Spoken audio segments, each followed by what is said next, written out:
우리가 고린도 후서 4장의 말씀을 함께 보았습니다. 4장 6절에 보니까 이렇게 말씀하세요. 어두운 데에 빛이 빛이라 말씀하셨던 그 하나님께서, 우리가 어둠에 앉아있던 백성들이라니까요.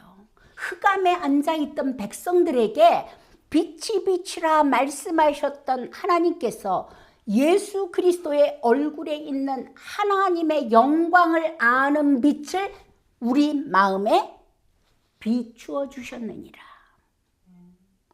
하나님의 영광을 아는 빛,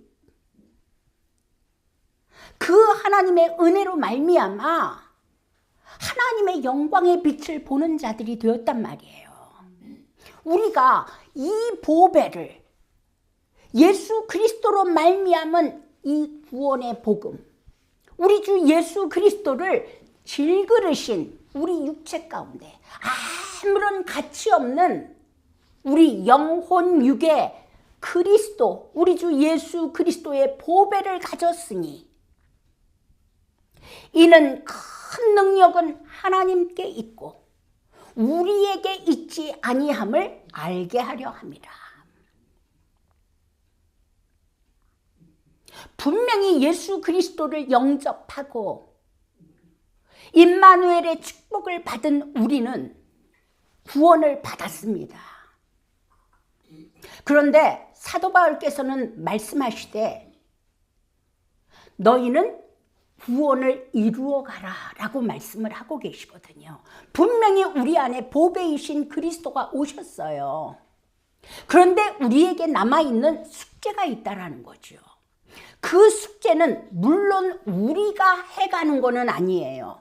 성령께서 우리 삶의 구석구석을 만지시며 인도하시며 우리들로 하여금 구원에 이르도록 이끌어가고 계십니다.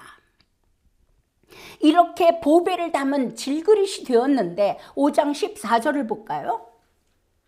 그리스도의 사랑이 우리를 강권하시는도다. 하나님의 사랑이 우리를 강권하시는도다. 우리가 생각하건대 한 사람이 모든 사람을 대신하여 죽었은즉 모든 사람이 죽은 것이라. 하나님의 사랑이 나타난 곳이 십자가 아닙니까? 십자가에서 예수님이 죽으실 때 우리도 또한 그리스도 안에서 죽었단 말이에요.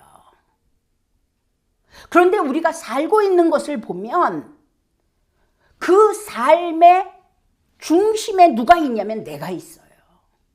나를 위하여서, 나의 안위를 위하여, 나의 유익을 위하여, 나의 어떠함을 위하여 살고 있는 우리를 볼 수밖에 없는 우리의 연약함입니다. 자, 5장 15절을 볼게요. 예수가 모든 사람을 대신하여 죽으심은 살아있는 자들로 하여금, 우리가 아직 육체가 살아있잖아요. 살아있는 자들로 하여금 다시는 그들 자신을 위해 살지 않고 오직 그들을 대신하여 죽었다가 다시 살아나시니 예수 그리스도를 위해 살게 하려 함이라. 우리의 살아있는 목적이 뭐라고요? 더 이상 나를 위해 살지 않고 나를 대신하여 죽었다가 살아나신 예수를 위해 산다니까요. 정말 우리가 그렇게 살고 있습니까? 고린도 후서 5장 17절, 그 다음 절 볼게요. 그런즉 누구든지 그리스도 안에 있으면 그리스도와 함께 십자가에서 죽고 함께 부활하였다면 새로운 피조물이라. 이전 것은 지나갔으니 보라 새 것이 되었도다. 그리스도로 말미암아 나를 위하여 죽으시고 부활하신 그리스도 안에서 나는 새 피조물이 되었다니까요. 옛사람은 그리스도와 함께 십자가에서 죽었고 그리스도의 생명을 받은 부활체가 되었단 말이에요. 새 피조물이 되었단 말이죠. 로마서 8장 1절에서도 이런 말씀을 하세요. 그러므로 이제 그리스도 예수 안에 있는 자들에게는 결코 정죄함이 없나니 이는 그리스도 예수 안에 있는 생명의 성령의 법이 죄와 사망의 법에서 너를 해방하였습니다. 여러분, 거듭난 성도는 더 이상 나를 위해 살지 않습니다. 성령을 따라서 살기 때문에 양심의 정죄가 없습니다. 옛사람의 죄성을 전혀 버리지 않으면서 내가 내 옛사람의 그 죄성을 그냥 끼고 있으면서 정죄함이 없다라는 그 말을 하는 것이 아니죠.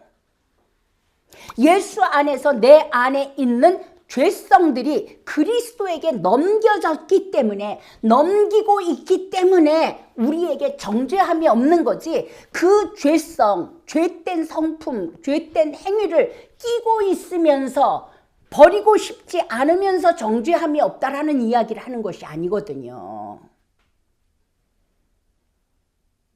그분이 죽고 부활하시는 가운데 나의 죄성이 그분 안에서 드려졌기 때문에, 함께 십자가에 못 박혔기 때문에 아직 나에게 죄성이 남아져 있음에도 불구하고 또 드리며, 그분의 손안에 드리며 정죄함이 없다는 것을 이야기하는 것입니다.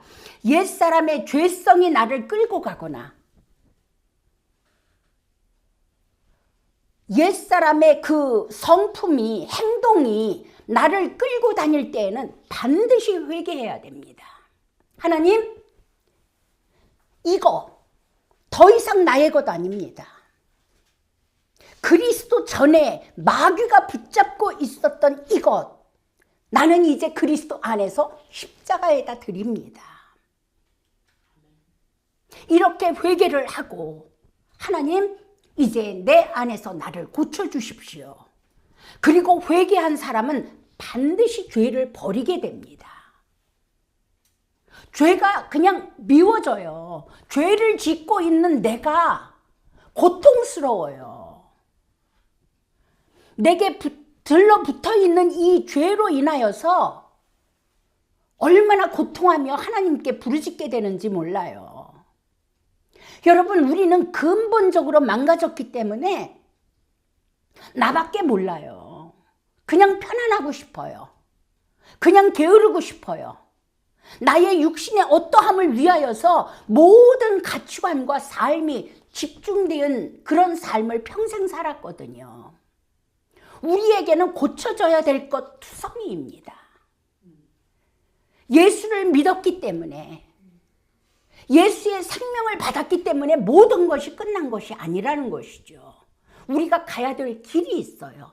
구원을 이루어 가라 라고 말씀하시는 거거든요. 하나님께서는 고쳐주시겠다고 약속을 하셨거든요. 베드로 후서 1장에서는 분명히 말씀하십니다. 신의 성품에 참여한 자가 되게 하리라.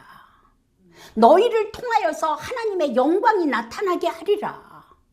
고쳐주시겠다는 거예요.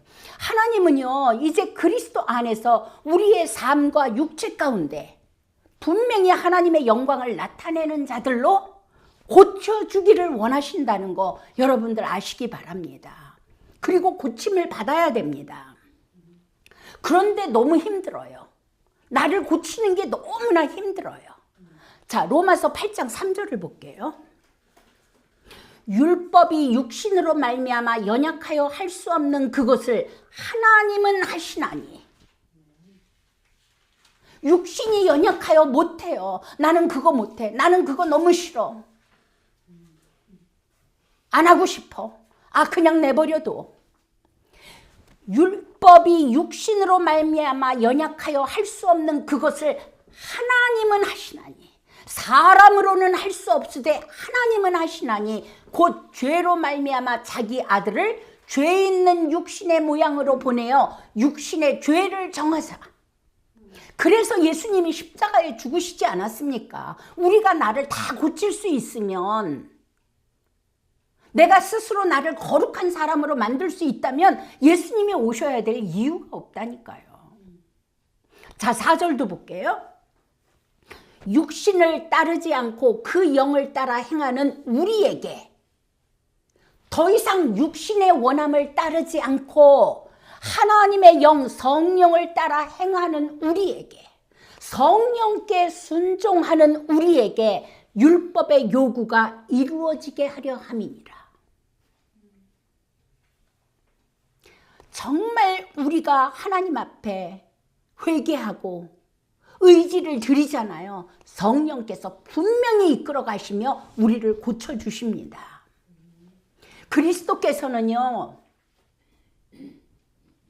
내가 죄짓기를 멈출 수 있도록 하기 위해서 십자가에 죽으신 거예요. 물론 우리의 영혼을 구원하셔요.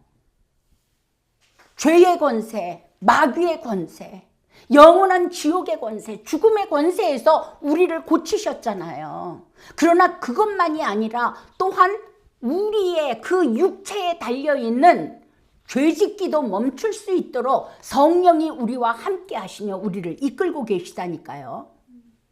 십자가의 그리스도, 사람으로는 할 수 없는 모든 죄성과 모든 연약함에서 우리를 구원하시기 위해서 죽으신 것을 우리가 알고 믿습니다.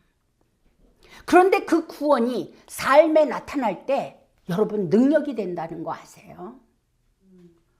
분명히 예수 그리스도가 우리가 죽을 때 천국 가기 위해서만 필요한 것이 아니라 우리 삶의 전반의 그리스도가 주인 되기를 원하십니다. 구원자 되기를 원하십니다. 통치하시는 하나님 되기를 원하십니다.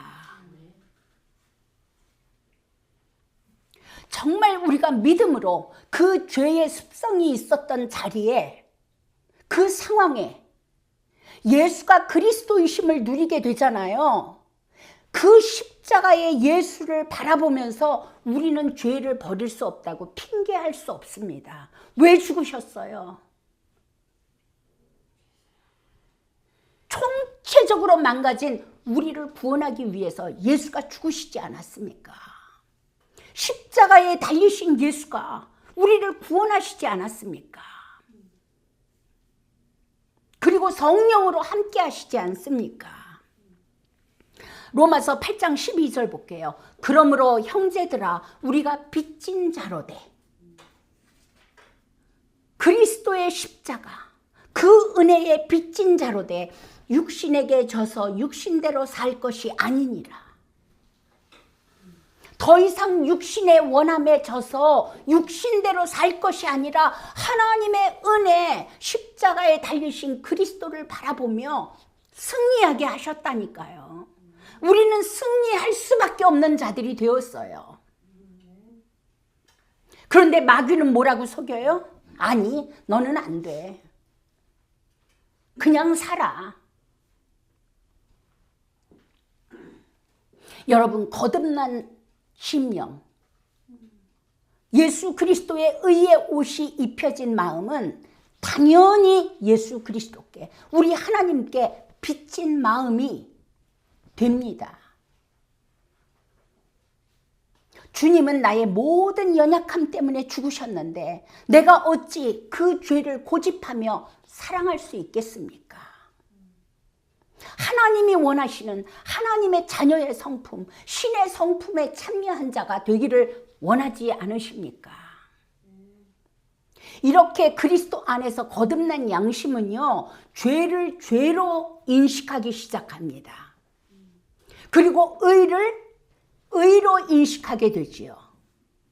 무엇이 죄인지 무엇이 의인지 분별이 되어지기 시작을 합니다. 그 죄가 인식되고 나잖아요. 심령에서 고통해요. 그리고 죄를 버리고 싶어집니다. 더 이상 죄를 고집하지 않습니다. 핑계하지 않습니다. 오히려 버려지지 않는 그 죄성으로 말미암아 고통하고 회개하며 간절히 주께서 도와주시기를 간구하며 그리스도를 누리게 되는 거지요. 이것이 보통 프로시저예요. 여러분, 왜 죄가 버려지지 않는지 아세요? 분명히 내가 고쳐져야 될 부분이 있는데 왜 안 버려지냐면 고치고 싶지 않기 때문에 그래요. 그 죄가 편안하거든요. 사실은 그것이 죄성이에요. 그것이 하나님 앞에서 죄를 사랑하고 고집하는 거거든요. 거듭난 양심은요, 하나님의 말씀과 진리를 소중하게 받게 되고 하나님의 의를 의로 인식하게 되면서 하나님의 의를 따라 살지 못하는 자신 때문에 고통합니다. 그래서 회개하고 그리스도를 누리게 되는 거예요. 그리고요, 거듭난 심령은요, 성령의 음성에 예민하게 반응하게 되고 죄를 버리는 것이 즐겁습니다. 그 조그만 죄 하나 버렸잖아요. 얼마나 그 감격이 큰지 몰라요.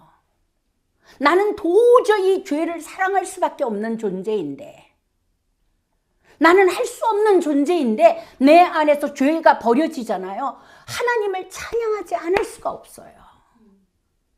내가 한 것이 아니라 내 안에서 성령의 도우심으로 나를 인도하셨다는 걸 확실하게 깨닫게 되거든요. 우리는 끝없이 우리의 죄된 자아를 주님께 드리고 그분이 나의 주, 나의 그리스도가 되신 것을 누려드리는 거예요. 그리고 그리스도를 힘입어서 죄된 육체의 원함을 거슬러 성령의 조명하심에 순종하는 거거든요. 하나님은 이거를 너무 기뻐하세요. 이게 구원을 이루어가는 과정이에요. 자, 로마서 그 5절도 볼게요. 8장 5절. 육신을 따르는 자는 육신의 일을, 우리가 거듭났음에도 불구하고 육신의 사람은 육신의 일을 즐거워합니다. 육신을 위하여 모든 것을 결정합니다. 그러나 영을 따르는 자는 영을 생각하나니 육신의 생각은 사망이요 영의 생각은 생명과 평안이니라. 육신에 있는 자들은 하나님을 기쁘시게 할 수 없느니라. 그래서 하나님을 기쁘시게 할 수 있는 게 뭐예요? 함께 하시는 성령의 능력으로 말미암아 나를 변화시켜 주시는 하나님을 기뻐하고 즐거워하고 죄 버리기를 간절히 원하게 되는 거죠. 하나님의 아들 예수 그리스도를 죄로 삼으신 것은 우리들로 하여금 그리스도 안에서 하나님의 의가 되게 하기 원하심 아닙니까? 모든 망가지고 악하고 게으르고 부재불능의 죄인 안에 그리스도의 새 생명이 들어오신 것이에요. 빛으로 들어오셨다니까요. 진리로 들어오시고 생명으로 들어오시고 능력으로 들어오셨단 말이에요. 그 능력을 힘입어서 그 예수 그리스도를 힘입어서 난 새 피조물이 된 것이에요. 사람으로는 할 수 없을 때 하나님은 하시나니.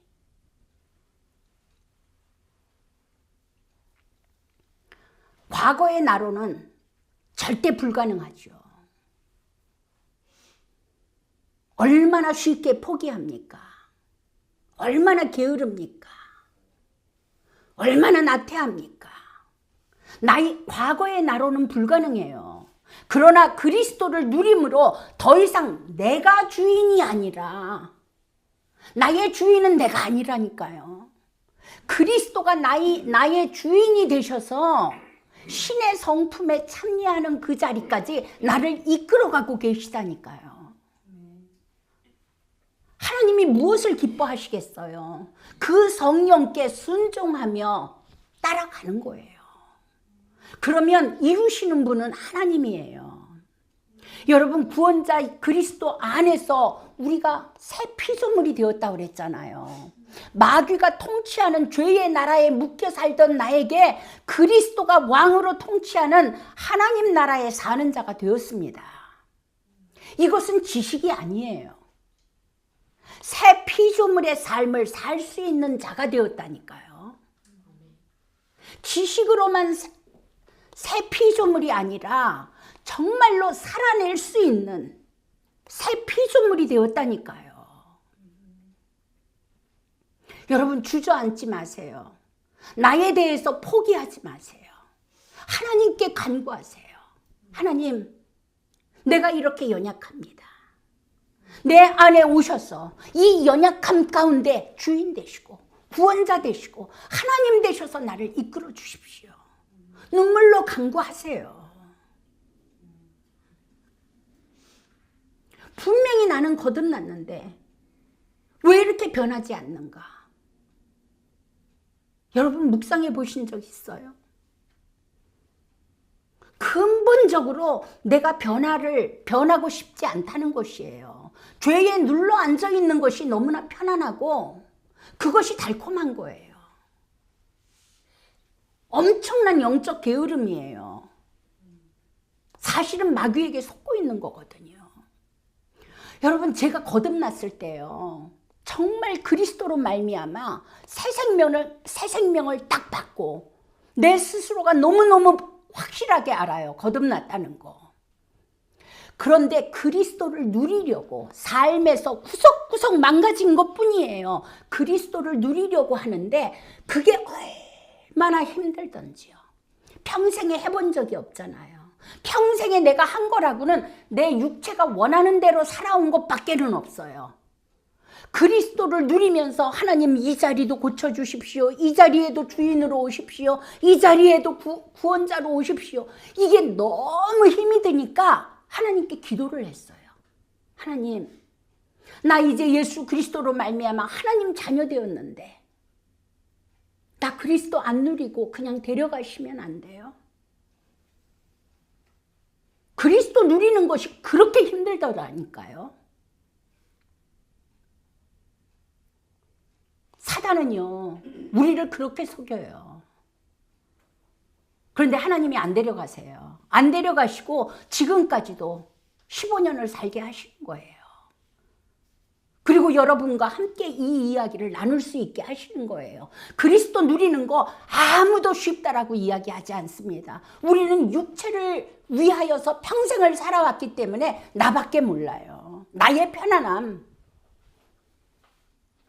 자, 고린도 후서 5장 17절 다시 볼게요. 그런즉 누구든지 그리스도 안에 있으면 새로운 피조물이라. 이전 것은 지나갔으니 보라 새 것이 되었도다. 9절만 외우지 마시고요. 정말 새 피조물로 살자고요. 죄의 종로로 타던 옛사람은 지나갔고 그리스도 안에서 하나님이 재창조하신 새로운 존재가 되었다니까요. 주님의 가르침을 따르는 새로운 가치관과 삶의 방식을 가진 자가 되었단 말이에요. 그리고 하나님은 우리를 통하여서 하나님의 영광이 나타나기를 너무너무 원하세요. 우리가 단순히 생각의 변화가 생긴 것이 아니라 성격이 개선된 것만이 아니라 죄로 죽었던 영이 하나님의 은혜로 완전히 다시 태어난 새로운 존재가 되었다니까요. 어둠과 공허와 혼돈이 지배하던 그 영혼에 생명의 빛이 들어온 존재가 되었다니까요.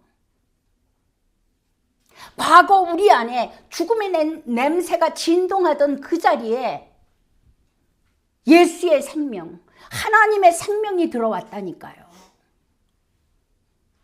그런데 과거에 살아온 방식 그대로 살아야 될까요? 그게 불가능한 새 피조물이 된 거예요. 여러분, 그리스도는 죽어서 천국 갈 때만 필요한 거 아니에요. 이 땅에 살고 있는 우리의 매일매일의 삶이 전쟁이기 때문에 그리스도가 아니고는 그 전쟁을 이길 수가 없어요. 그리스도로 사단이 공격을 할 때, 내 오래된 자아가 공격을 할 때, 죄성이 나를 끌고 다닐 때마다 그리스도가 승리하신 그 승리 안에서 이걸 버릴 수 있는 새 피조물이 되었다니까요. 이게 매일의 삶이에요.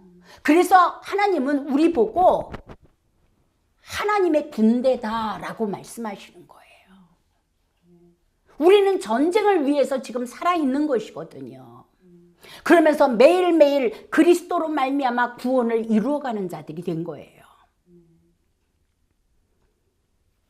그리스도가 왕으로 통치하는 세상에 속하지 않은 왕국, 그 법칙 안에서 살면서 자아와 죄로 길들어진 그 습성들을 정복하고, 세상을 거슬러서 정복하고, 마귀 사단을 정복하고, 이 땅에서 하나님의 통치, 그 나라를 확장하며 살아가도록 우리는 부르심을 받은 자들이에요. 에베소서에 이런 말씀이 있습니다. 너희는 유혹의 욕심을 따라 썩어져가는 구습을 따르는 옛사람을 벗어버리고. 이게 옛 자아잖아요. 죄로 길들어버린 자아잖아요. 육신이잖아요. 그 옛사람을 벗어버리고 오직 너희의 심령이 새롭게 되어 그리스도로 말미암아 새 피조물, 새 심령이 되어서 하나님을 따라 의와 진리의 거룩함으로 지으심을 받은 새 사람을 입으라. 새 사람을 입으라. 우리는 새 사람을 입었는데 옛 습성 그대로 껴안고 갈 수는 없지 않습니까? 히브리서 9장에 이렇게 말씀하십니다. 염소와 황소의 피와 및 암송아지의 죄를 부정한 자들에게 뿌려 그 육체를 정결하게 하여 거룩하게 하거든. 그렇죠? 예수 그리스도의 피로 말미암아 우리 부정한 자가 거룩하게 되었거든. 하물며 영원하신 성령으로 말미암아 흠없는 자기를 하나님께 드린 그리스도의 피가, 흠없는 그리스도의 피가 어찌 너희 양심을 죽은 행실에서 깨끗하게 하고 살아계신 하나님을 섬기지 못하게 하겠느냐. 누가 하신다고요? 성령이 하신다고요. 성령을 의지하세요. 나의 옛 습성을 따라가면서 옛 습성에 그냥 주저앉아서 거기서 질퍽거리는 것이 아니라 성령을 의지하세요. 그분의 도우심을 받읍시다. 어떻게 너희 양심을 죽은 행실에서 깨끗하게 하고 살아계신 하나님을 섬기지 못하게 하겠느냐. 무엇이요? 그리스도의 피가, 성령의 이끄심이. 여러분, 우리 할 수 있습니다. 때로는 낙심해요. 내 꼬라지 보면 낙심해요. 변한 것 같지 않아요. 그런데요, 우리는 변화되어져 가고 있습니다. 3계단 올라갔잖아요. 때로는 3계단 미끄러지기도 합니다. 그러나 4계단 올라갔잖아요. 2계단 미끄러지기도 하고 3계단 미끄러지기도 하고, 어떤 때는 4계단 올라갔는데 1계단 미끄러지기도 하고 2계단 올라갔는데 미끄러지지 않을 수도 있습니다. 왜? 하나님께서 우리를 이끌고 계시거든요. 우리가 하나님을 아는 만큼, 우리 주 예수 그리스도의 권세를 아는 만큼 우리는 그리스도를 누릴 수 있고 성령에 순종할 수 있는 자가 되었고 삶의 그 이름의 능력이 나타나는 자들이 되었습니다. 여러분, 이것이 진리예요. 그분을 의지하세요. 그리고 간구하세요. 나의 연약함을 토로하세요. 그리고 도우심을 받읍시다. 하나님은 우리를 고쳐주기를 너무너무 원하십니다. 영혼만 구원받는 것이 아니라 삶으로 또한 구원을 이루어가는 우리 모두가 되기를 축원드립니다. 아멘.